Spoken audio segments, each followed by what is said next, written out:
बसंतपुर नामक एक छोटे से गांव में लता और घनश्याम नामक पति पत्नी अपने दो बच्चे पिंकी और चीकू के साथ एक छोटे से घर में रहते थे।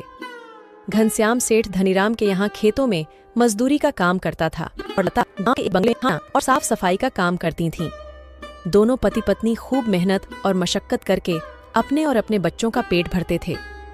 यूं तो हमेशा ही गर्मी के समय 40 डिग्री तक तापमान चला जाता था, लेकिन इस साल तापमान बहुत ज्यादा बढ़ गया था, जिस वजह से बसंतपुर गांव के लोग बहुत ज्यादा परेशान थे। दिन हो या रात हो, लोग गर्मी से बेहाल थे। इस साल तो बहुत ज्यादा गर्मी पड़ी है। इतनी कड़ी धूप में काम करना बहुत मुश्किल हो गया है। घर से निकलते ही पसीना बारिश की तरह टपकने लगता है। इतनी भारी गर्मी में तो काम पर भी जाने का मन नहीं करता। न जाने इस साल की गर्मी कैसे कटेगी। चलो अच्छा, मैं काम पर जाता हूँ, वरना सेठ गुस्सा करेंगे। घनश्याम मजदूरी पर चला जाता है। पिंकी और चिंकी एक सरकारी स्कूल में पढ़ते थे। लता पिंकी और चिंकी को स्कूल छोड़कर काम पर चली जाती है। उस बंगले में मालकिन हेमलता और मालिक रामचंद्र अपने दो बच्चे टीना और शिवम के साथ रहते थे। अरे लता, आ गई तू। अब चल जल्दी से सारे काम निपटा लो। पता है ना, शिवम की बर्थडे पार्टी है, तो सारे काम 4 बजे से पहले ही हो जाने चाहिए। और हाँ, इसके बाद तुम घर सजाने में भी मेरी मदद करोगी, ठीक है? ठीक है मालकिन, मैं पहले जाकर घर के सारे काम निपटा लेती हूँ। इसके बाद घर को सजाने में मैं आपकी मदद करूँगी। ऐसे लता घर के सारे काम करने के बाद हेमलता की घर को सजाने में मदद करती है। हेमलता और लता मिलकर पूरे घर को अच्छी तरह से सजा देते हैं। अच्छा मालकिन, मैंने घर के सारे काम निपटा दिए हैं और पार्टी की सारी तैयारी भी हो गई है, तो अब मैं घर जाती हूँ। हाँ ठीक है, लेकिन पता है ना तुम्हें आज शिवम की बर्थडे पार्टी है, तो तुम शाम को 7 बजे अपने बच्चों के साथ पार्टी में आ जाना। और हाँ, मुझे तुम्हारी थोड़ी मदद की भी जरूरत होगी। ठीक है मालकिन, मैं शाम के समय बच्चों के साथ यहाँ आ जाऊंगी। ऐसा कहकर लता घर चली जाती है और दोनों बच्चों को तैयार करके शाम को 7 बजे पार्टी में आ जाती है। पार्टी बहुत ही शानदार होती है। लता के बच्चे इतना बड़ा घर देखकर कहते हैं, अरे यार चिंकी, यह घर कितना बड़ा है और कितना सुंदर है। बाहर कितनी गर्मी है, फिर भी इनके घर के अंदर कितना ठंड लग रहा है। पिंकी और चिंकी की बातें शिवम सुन लेता है और वह उनसे कहता है, अरे ये घर ठंडा इसलिए लग रहा है क्योंकि हमारे घर में हर कमरे में एसी लगा हुआ है। ओह, मतलब कि एसी लगाने से घर बहुत ठंडा हो जाता है।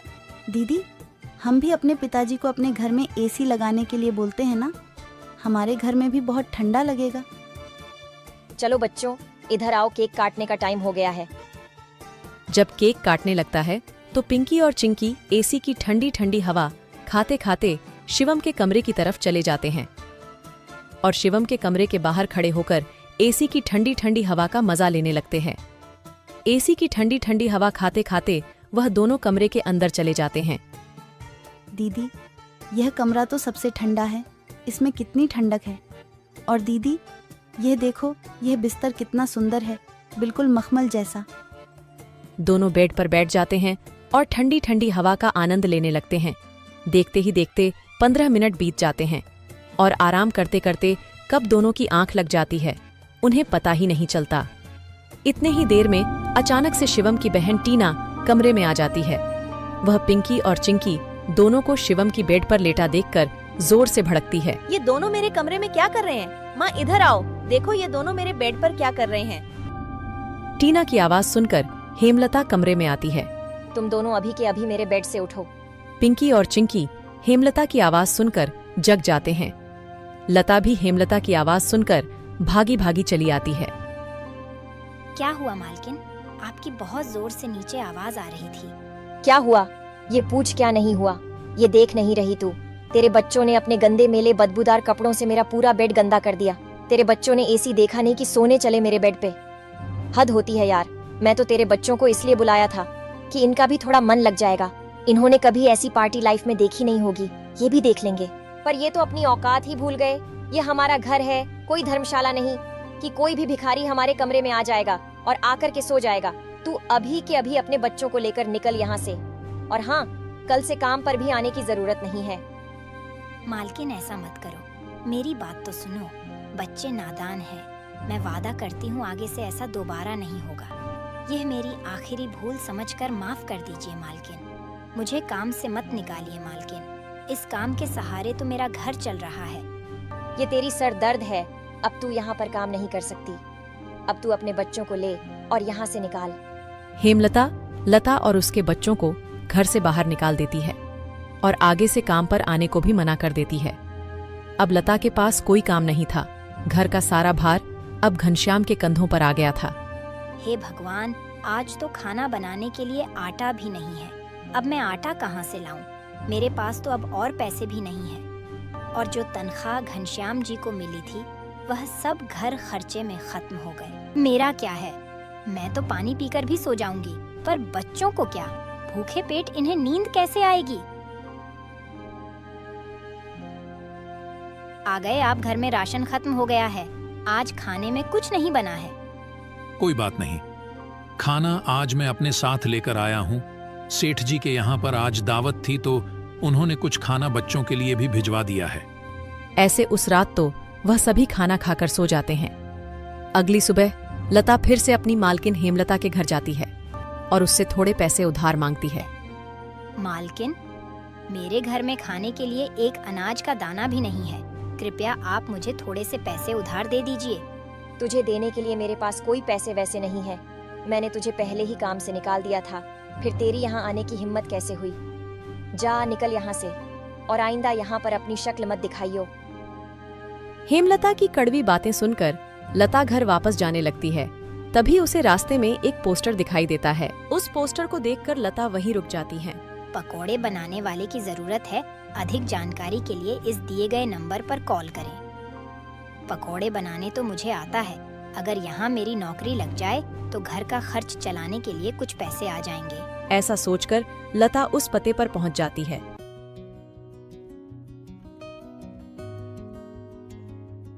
भैया, मैंने आपका पोस्टर देखा।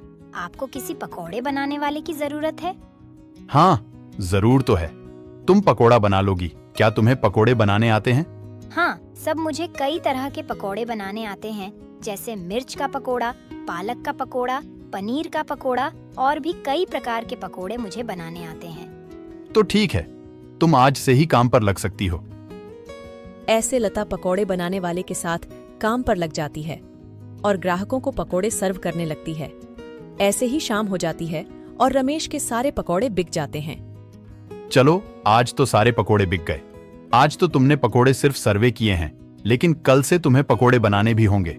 हाँ साहब, मैं बहुत ही स्वादिष्ट पकोड़े बनाना जानती हूँ। तो ठीक है, ये लो आज के काम के पैसे। 300 रुपए लेकर लता सबसे पहले राशन की दुकान पर जाती है और वहां से राशन का सामान खरीदकर घर आ जाती है।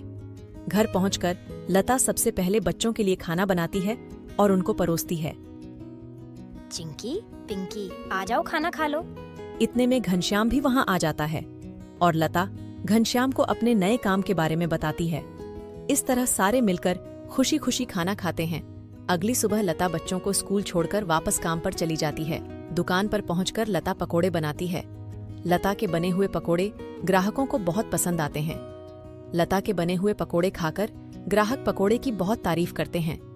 उनको आज के बनाए हुए पकोड़े कल से भी ज्यादा अच्छे लगे। रमेश भाई, तुम्हारे आज के पकोड़े का तो कोई जवाब ही नहीं। इससे स्वादिष्ट पकोड़े मैंने आज से पहले इस होटल में कभी नहीं खाए। आखिर आज ऐसा क्या मिलाया है इन पकोड़ों में जो इतने स्वादिष्ट बने हैं? आज तो मैं एक और प्लेट खाऊंगा। मेरे लिए एक एक्स्ट्रा प्लेट पकोड़े लगा दो। ऐसे रमेश अपने ग्राहकों के मुंह से पकोड़े की तारीफ को सुनकर लता से कहता है, लता, तुम्हारे हाथ में तो जादू है। तुम्हारे हाथों के बने पकोड़े खाकर ग्राहक एक एक एक्स्ट्रा प्लेट पकोड़े खा रहे हैं। तुमने तो कमाल ही कर दिया। आखिर ऐसा क्या मिलाया है इन पकोड़े में जो ग्राहक इतनी तारीफ कर रहे हैं? साहब जी, कुछ खास नहीं मिलाया है, बस थोड़े से नमक मिर्च मसाले बराबर मात्रा में डाले हैं, बस। ऐसे रमेश के आज के पकोड़े बहुत जल्द ही खत्म हो जाते हैं। आज तो पकोड़े बहुत जल्द ही खत्म हो गए। कल से हमें और ज्यादा से ज्यादा पकोड़े बनाने होंगे। और हाँ, अब हमारी पकौड़ों की सेल और ज्यादा अच्छी होने लगी है, इसलिए कल मैं दुकान में एसी लगवा रहा हूँ। इससे ग्राहक भी एसी की ठंडी ठंडी हवा में पकोड़ों का मजा लेंगे। और हमारे पकोड़े की सेल और ज्यादा बढ़ेगी। तुम क्या कहती हो? साहब, विचार तो बहुत अच्छा है। अगले दिन रमेश अपनी दुकान में एसी लगवा लेता है और जैसा उसने सोचा था वैसा ही हुआ। एसी लगने के बाद रमेश के दुकान पर ग्राहकों की संख्या बढ़ जाती है। ग्राहक ठंडी ठंडी हवा में बैठकर पकोड़े खाने का आनंद उठाते हैं। ऐसे रमेश के आज भी सारे पकोड़े बहुत जल्द ही बिक जाते हैं। शाम के समय जब लता घर वापस आती है और वह चिंकी और पिंकी को आपस में बातें करते हुए सुनती है। दीदी, उस दिन पार्टी में कितना मजा आ रहा था ना। कहाँ हम उस दिन एसी की ठंडी ठंडी हवा खा रहे थे और कहाँ आज हम इतनी गर्मी में बैठे हैं। काश हमारे घर में भी एसी होती तो हम भी अभी एसी की ठंडी ठंडी हवा खा रहे होते। इतने में लता अंदर आ जाती हैं। अरे चिंकी और पिंकी, तुम दोनों क्या कर रहे हो? तुम दोनों ने अपने स्कूल का होमवर्क किया? चलो जल्दी से अपना अपना होमवर्क कर लो। मैं खाना बनाने जा रही हूँ। इसके बाद खाना खाकर जल्दी सो जाना। कल तुम्हें सुबह उठकर स्कूल भी तो जाना है ना। ठीक है माँ, हम स्कूल का काम करके आते हैं। ऐसे दिन बीतते जाते हैं और लता के हालात पहले से ठीक होते जाते हैं। ऐसे ही एक दिन सुबह लता काम पर जा रही होती है, तभी उसे भंगार की एक दुकान दिखती है। उसे दुकान पर कई सारे सामान थे, जैसे कूलर, पंखा, फ्रिज, एसी इत्यादि। लता का ध्यान उस दुकान में रखे पुराने एसी की तरफ जाता है। वह उसे बहुत पसंद आता है।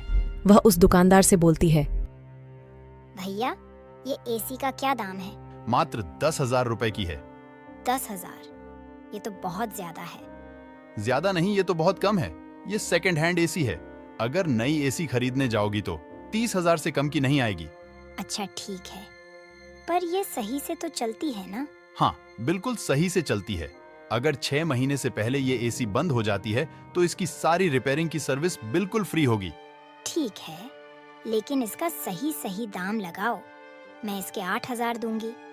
अगर तुम्हें देनी है तो मुझे ये ऐसी 8,000 में दे दो। ठीक है, बताओ कहाँ लगानी है। लता उस आदमी को अपने घर लेकर आती है। वह आदमी लता के घर पहुंचकर एसी को लगा देता है। एसी चालू करते ही ठंडी ठंडी हवा घर में फैलने लगती है। बच्चे भी इस ठंडी ठंडी हवा का मजा उठाते हैं। वह दीदी, क्या मजा आ रहा है। एसी की ठंडी ठंडी हवा, ऐसा लग रहा है जैसे बर्फ की चादर ओढ़ ली है हमने। इतनी कड़ी गर्मी में ये ठंडी ठंडी हवा बर्फ की चादर जैसी लग रही है। घर में एसी के लगते ही बच्चे बहुत खुश हो जाते हैं। घनश्याम भी घर पर आ जाता है। ओह, आखिर तुमने बच्चों की इच्छा पूरी कर ही दी। कैसे ना करती भला। बच्चे तो आखिर मेरी जान है। इनसे बढ़कर मेरे लिए कुछ भी नहीं। एसी लग जाने की वजह से बच्चे बहुत खुश होते हैं और लता की कमाई भी अच्छी होने लगती है। लता के बने हुए पकौड़ों की वजह से रमेश के दुकान पर ग्राहकों की भीड़ लगी रहती थी। इससे रमेश खुश होकर लता की तनख्वाह बढ़ा देता है। थोड़े दिन बाद घनश्याम भी सेठ धनीराम के यहाँ मजदूरी छोड़कर लता के साथ पकोड़े बनाने लगता है। दोनों को रमेश काफी अच्छी सैलरी देता था, जिससे उनका घर खर्च काफी आसानी से चल जाता था। बच्चे पूरी गर्मी एसी की ठंडी ठंडी हवा में गुजरते हैं और इस तरह वह लोग अपना जीवन